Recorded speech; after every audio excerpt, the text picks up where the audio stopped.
সকলকে জানাই রিয়া টিউটোরিয়ালে স্বাগত। আশা করি সকলেই ভালো আছো। তোমাদের ভালো থাকারও দরকার। সামনে 2027 মাধ্যমিক পরীক্ষা, তাই যারা মাধ্যমিকের প্রস্তুতি নিচ্ছ তাদের জন্য আমি কিছু কমন অঙ্ক আজকে তোমাদের করাইছি।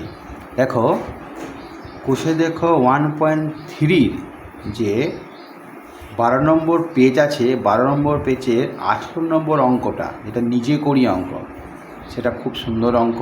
কারণ এই ধরনের অঙ্ক প্রতি বছরই আসে এবং খুব সুন্দর অঙ্ক। তাহলে চলো আজকে অঙ্কটা করি। এই 18 দাগের অঙ্কটা কি বলছে দেখো। অঙ্কটা বলেছে 2 অঙ্ক বিশিষ্ট একটি সংখ্যার একক স্থানীয় অঙ্কটি দশক স্থানীয় অঙ্ক অপেক্ষা 6 বেশি এবং অঙ্কদ্বয়ের গুণফল সংখ্যাটির চেয়ে 12 কম।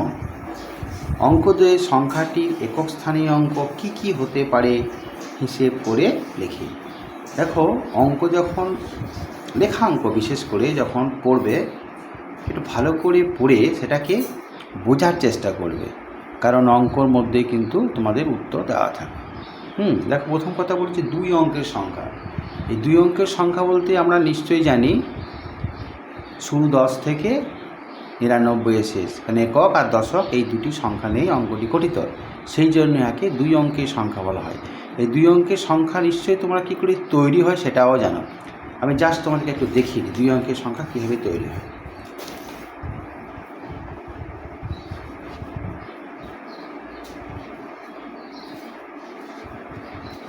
দেখো 2 অঙ্কের সংখ্যা বলেছে, তাই না? 2 অঙ্কের সংখ্যা যদি হয়,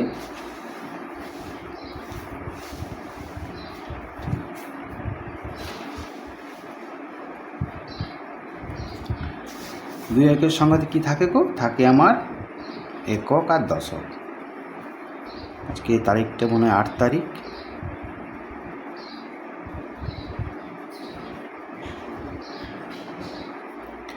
একক আর দশক, তাহলে এই যে একক, ধর একটা সংখ্যা নিলাম আমি 37।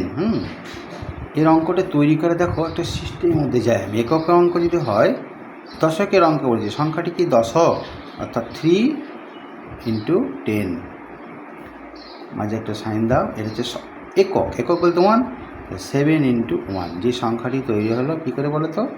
30 + 7 সমান হচ্ছে 37। এইটা হচ্ছে অঙ্কগুলোর প্রত্যেকটা তৈরি করা একটা প্যাটার্ন, ঠিক আছে?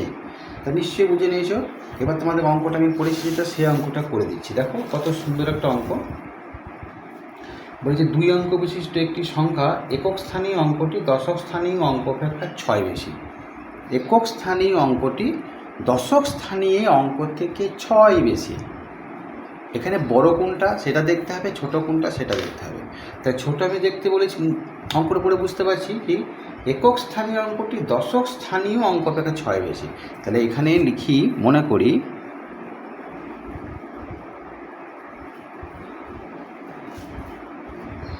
দশক স্থানীয় অঙ্কটি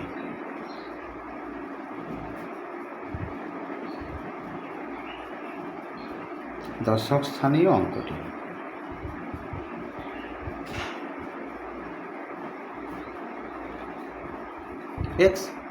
এবার একক স্থানীয় অঙ্কটি কি বলছে? তার থেকে 6 বেশি। তাহলে বেশি বললে কি হবে?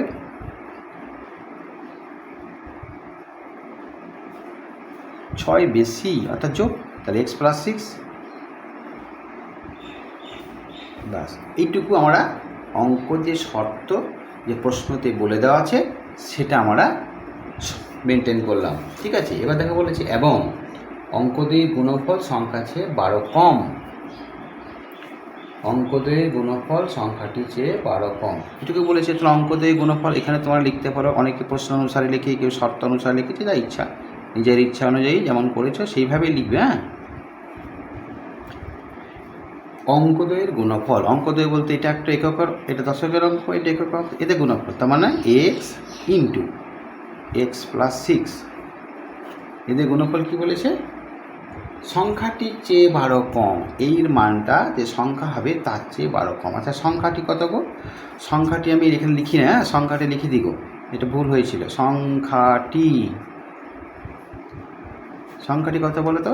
যে বললাম আমি দশক স্থানীয় অঙ্ক থেকে তার সঙ্গে 10 গুণ হবে, তো সংখ্যাটা হচ্ছে তোমার 10x প্লাস এইটা x প্লাস 6, এটা সংখ্যাটি। ঠিক আছে, প্রশ্ন বলছে সংখ্যাটি চেয়ে 12 কম, তাহলে সংখ্যাটির চেয়ে, সংখ্যাটি আমার এইটা 10x প্লাস এক্স প্লাস 6, এইটা পেলাম সংখ্যাটি। কিন্তু দেখো মাঝে কিন্তু একটা সমান দিয়ে দিয়েছি, তাতে সমান নয়, এই 12 কম কথাটি উল্লেখ করা আছে, তাহলে 12 কম কথাটি যে উল্লেখ করা আছে 12টি কোন দিকে লাগাবো? সংখ্যাটির চেয়ে 12 কম, তাহলে এটা নিশ্চয় এটা থেকে 12 কম, এই মানটা গুণফলটা এটার থেকে 12 কম। প্রশ্ন যেটা বলছে আবার পড়ে না, দেখো বলছে গুণফল সংখ্যাটির চেয়ে 12 কম, তাহলে সংখ্যাটি বেশি, তাহলে এই যদি বেশি থাকে মাঝে সমান করতে গেলে একে 12 মাইনাস করতে হবে, অথবা এর সঙ্গে 12টা যোগ করতে হবে, এর সঙ্গে 12টা মাইনাস করে দিই। ঠিক আছে, মাইনাস করলে হয়ে যাবে, অথবা এর সঙ্গে 12 যোগ, দুটোর মধ্যে একটা, যে যেমনভাবে করতে পারে। সমাধান তো নিশ্চয়ই তোমরা শিখেছো, সমাধানটা করে দিয়েছিলাম। x² প্লাস 6x সমান কত হচ্ছে গো? 11x প্লাস 6 মাইনাস 12, বা এক্স একদিকে নিয়ে নাও, মাইনাস দেখো এটা 5x হবে। ঠিক আছে, এটা কথা হচ্ছে গো মাইনাস না প্লাস 6, তাই না? ঠিক তো? ঠিক আছে, নিশ্চয় একটু দেখে নেবে, ভুল হতেই পারে, তার লেগে নয়, তবে দেখে নাও। এই দেখো বিয়োগ করলাম, কত হচ্ছে -6 হয়, এদিকে নিলাম প্লাস, এটা মিডিল টার্ম ফ্যাক্টর, তাহলে মিডিল টার্ম ফ্যাক্টর করে দাও। মিডিল টার্ম এই 5 আর 6 দিয়ে যতগুলো মিডিল টার্ম ফ্যাক্টর আছে না, একটু বুদ্ধি করে লাগাবে, কারণ দেখো বলি 6 থেকে 5 একবার দিলে 5 হয়, আবার 3-এর সঙ্গে 2 গুণ করলে 6 হয়, এবং যোগ করলে 5 হয়, দুটো হতে পারে, যদি কোনটা হবে সেটা বিষয় দেখে নাও। x² মাইনাস এটা 3x মাইনাস 2x হবে, কারণ দেখো মাইনাসের সঙ্গে মাইনাস গুণ করলে প্লাস হচ্ছে, বোঝা গেছে? এবার দেখো তাকে প্লাস 6, যা কারেন্টটা চলে গেল গো, 6। এবার দেখো এখান থেকে কমন নিলাম, কি কমন নেবো? x কমন নাও, পরে থাকছে কি বলতো x মাইনাস 3, এখানে -2 কমন আসছে, কি পরে থাকছে আবার x মাইনাস 3, কারণ মিডিল টার্ম ফ্যাক্টর তোমরা করেছো।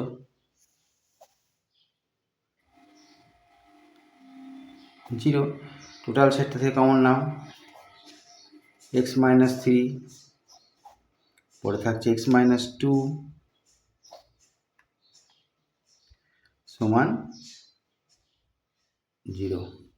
একটু 1 মিনিট অপেক্ষা করো, হ্যাঁ? কারেন্ট চলে গেল।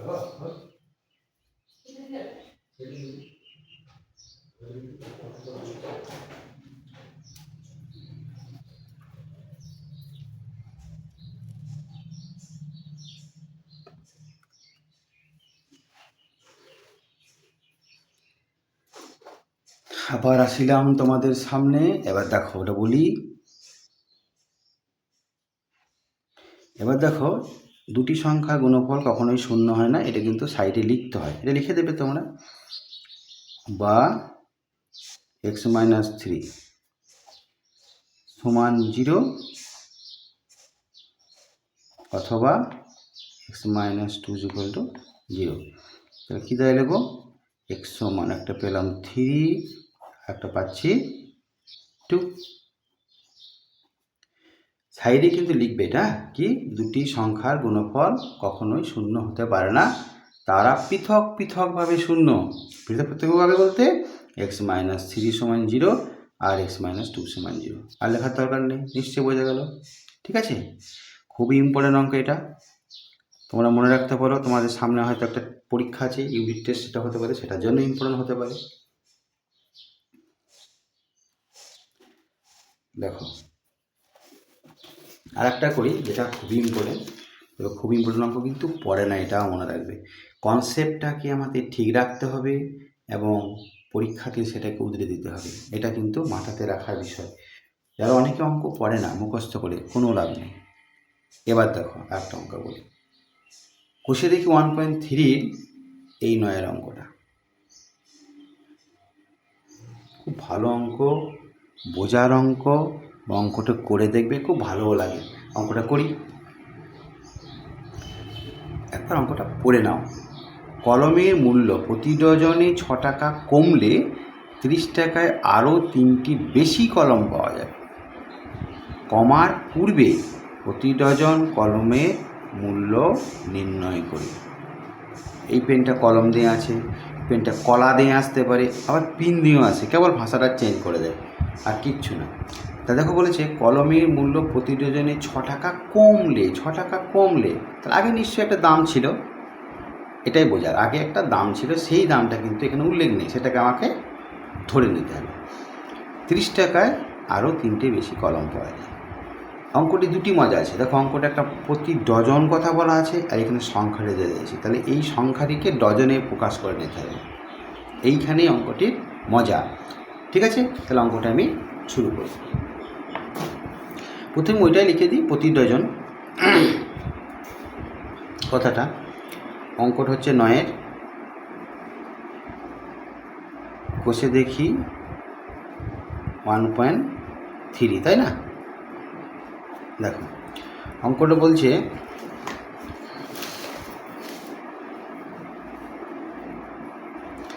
আচ্ছা, এই যে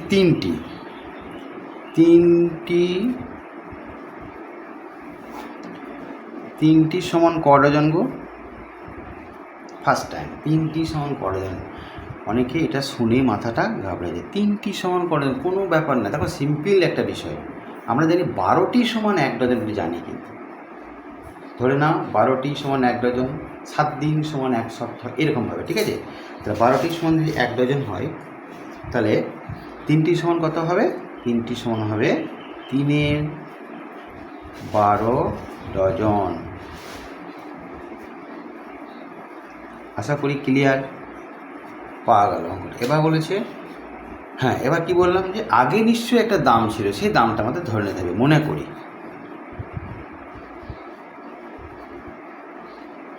করি প্রতি ডজন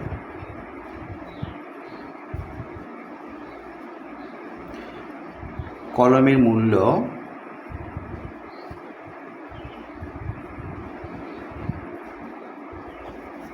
পূর্বে ছিল, হ্যাঁ,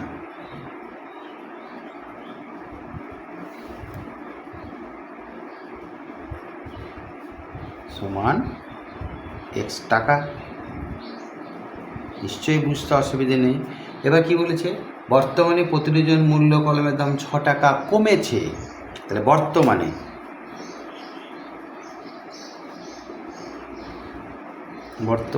প্রতি ডজন কলমের মূল্য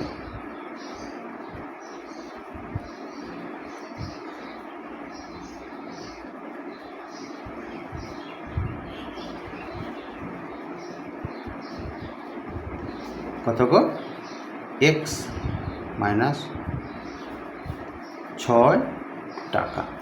এই দুটো আমরা প্রথমে বার করে দিলাম। এবার দেখো আমাকে বলেছে আগে 30 টাকায় কত পাওয়া যেত, এখন 30 টাকায় বলছি তুমি কিনতে যাও, তাহলে আগের থেকে 3টে বেশি পাওয়া যাবে। তাহলে এখন বেশি পাওয়া যাবে, কোনটা কী হবে সেটা কিন্তু হিসেবের বিষয়। দেখো তাহলে দাঁড়ালো এখানে প্রশ্ন অনুসারে, প্রশ্ন অনুসারে করছি না, এটা আমি দেখে দিই।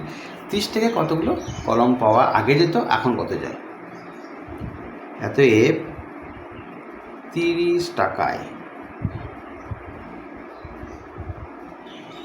30 টাকায় পূর্বে পাওয়া যেত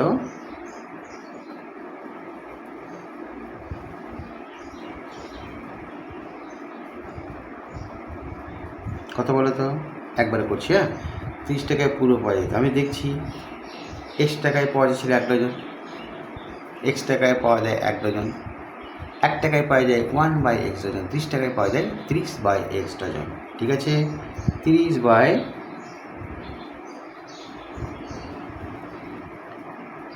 ডজন, এটা পূর্বে। বর্তমানে দেখো 30 টাকায় বর্তমানে পাওয়া যায়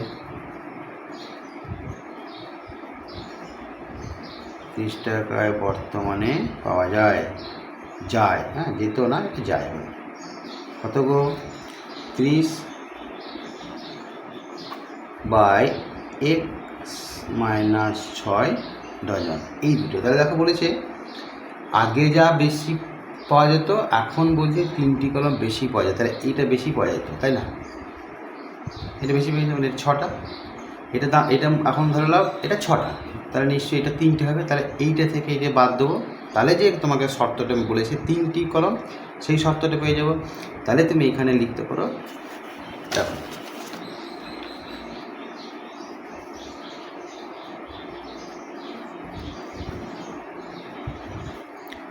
প্রশ্ন অনুসারে কি বলেছে, এটাকে দেখো বিয়োগ করে দাও 30, আচ্ছা 30/x - 6 মাইনাস 30/x সমান বলেছে ডজন। ওই ডজনটা বার করেছি কত বলো তো, ডজনটা বার করেছি 1-এর 4, এইটা হবে 1-এর 4 ডজন। এইটা হচ্ছে তোমার মেনলি ইকুয়েশনটা। এই ইন্টুই করার পর বাকিটা নিশ্চয় তোমরা সকলেই করতে পারবে, কারণ সমাধান জানো, আমি করে দিচ্ছি। 30টা কমন নিলাম, একবারে করছি, হ্যাঁ। তাহলে এক্স আর x - 6, এখানে দেওয়া হলো এক্স, এটা মাইনাস আছে, তাহলে -x + 6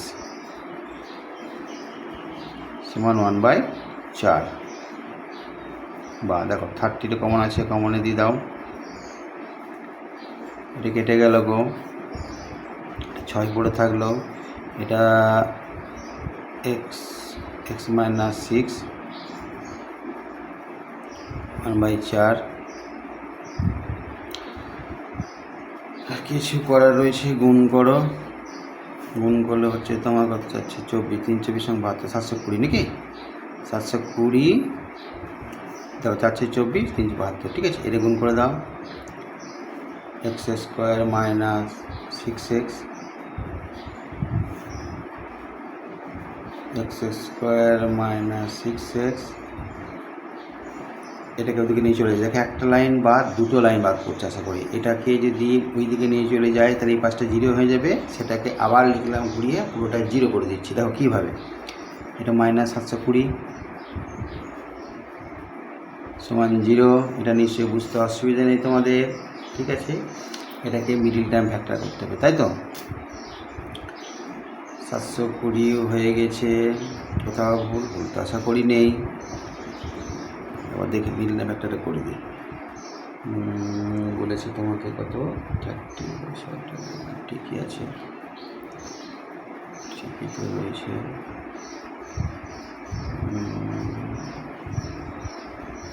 দেখো কী হয়, 700 থেকে আনতে হবে তোমাকে, কত আনতে হবে, 6 আনতে হবে, নিয়ে আসি।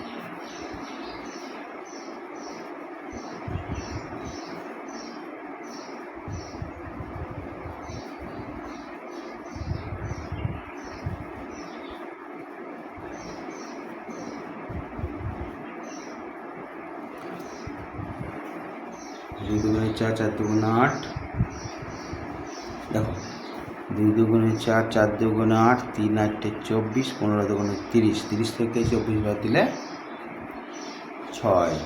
মিল লেখাটা বুঝতে পেরেছো নিশ্চয়।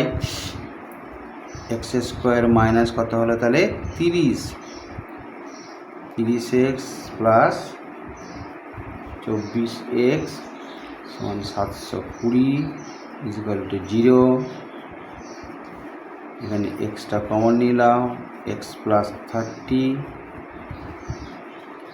+ 24 কমন নিলাম, x + 30 সমান হচ্ছে 0, x - 3 কমন আসছে, এখানে পরে থাকছে x + 24 সমান 0। আবার সে দেখো গুণ এসছে, এই গুণটা কখনোই দুটোর গুণফলের মধ্যে এটা 0 হতে হবে, নাহলে এটা 0 হতে হবে। খুব ভালো করে দেখো, এটা যদি 0 হয় তাহলে গুণ করলে 0 হবে, এটা যদি 0 হয় গুণ করলে 0 হয়ে যাবে, তাই না। তাহলে এটা 0 অথবা এটা 0, এটা পাশে লিখবে, কিন্তু কি দুটি সংখ্যার গুণফল কখনোই 0 হতে পারে না, তাহলে এরা পৃথক পৃথকভাবে 0। তাহলে অতএব তুমি লিখতে পারো x - 3 সমান 0, অথবা x + 24 সমান 0, বা x সমান হচ্ছে তোমার 30 আর x সমান হচ্ছে -24। -24টা হবে না, কারণ কি বলো তো, এখানে তোমার সংখ্যা বলেছে, সংখ্যা সাধারণত ঋণাত্মক হতে পারে না, তাহলে ইহার হবে না, অসম্ভব।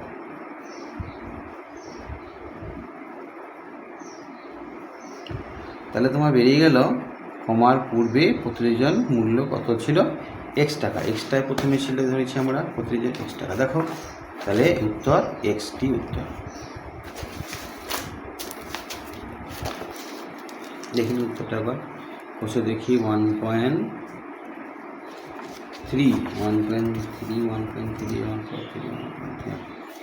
30 টাকা, ঠিক আছে, ঠিক আছে। আচ্ছা, এটা হলো। এখানে আর দুটো অঙ্ক রয়েছে পাওয়াটানের পক্ষে, খুব সুন্দর অঙ্ক। এই দুটো অঙ্ক পরে কিন্তু আপনার সেম ছেলে ভুল করে অঙ্ক দুটো বলে দিই। দেখো এই অঙ্কটা 10-এর 5-এরটা কী হচ্ছে, x² বা x = 6। বীজগণিতে বীজদ্বয় কোনটা হবে? এখানে কিন্তু এই নিচে এটাকে এইভাবে অঙ্কটা করে দেওয়া তোমার, এটা ভাগ আছে একদম পরিষ্কার। 5-এরটা কি, x² বা x = 6, পাওয়ার পরে বিয়োগ হয়, বিয়োগ করতে পারো, তাহলে x², এটা করতে পারো x² - 1 = 6, এটা করতে পারো যেটা ইন্ডেক্স সূচকের নিয়ম অনুসারে, বা তুমি করতে পারো কি, এটা পাওয়ার 1 হলো সমান 6, তাহলে x = 6, একটা উত্তর কি x = 6, ঠিক আছে। আর একটা আছে তোমার এই যে একটা কোথায়, এই যে ওই একই সেম অঙ্ক। দেখো এটা কি করে বলো তো, কোনাকুনি গুণ করে দেয়, কোনাকুনি গুণ করে দেওয়ার ফলে অঙ্কটা উত্তরটা ভুল হয়, কিন্তু ভাগ যখন আছে এটা কিছু সংজ্ঞাহীনভাবে হয়ে যাবে। হ্যাঁ, এইটা দেখো করা আছে একটা 3-এরটা, এটা করা আছে x² = 6x, এটা কিন্তু আলাদা হিসেব করে। দেখো এটা যদি কোনাকুনি গুণ করে দিই তাহলে কিন্তু 6 হচ্ছে না, তাহলে সেম নিশ্চয় আসছে, তাহলে উত্তর একই আসে কথা, কিন্তু এটা উত্তর এক না। এটা কী হবে, এটা হবে x² - 6x = 0। এক্সটা কমন নাও, তাহলে পরে থাকছে x - 6 = 0, তাহলে কী হয়ে যাবো, x = 0 আর x = 6, তাহলে দুটো উত্তর, এটা একটা উত্তর, দুটো উত্তর, ঠিক আছে। আজকের মতন এখানেই রাখলাম। পরের দিনে তোমাদের যতগুলি অঙ্ক 2027-এ আসার মতো রয়েছে, আমি সেই অঙ্কগুলো কিন্তু তোমাদের আশা করি আস্তে আস্তে করিয়ে দেবো। তোমরা দেখতে থেকে যাও, ভালো লাগলে চ্যানেলটিকে একটু সাবস্ক্রাইব করে দেবো বন্ধুবান্ধবদের মাধ্যমে। আশা করি তোমাদের ভালো লাগবে। রাখলাম আজকে, ঠিক আছে।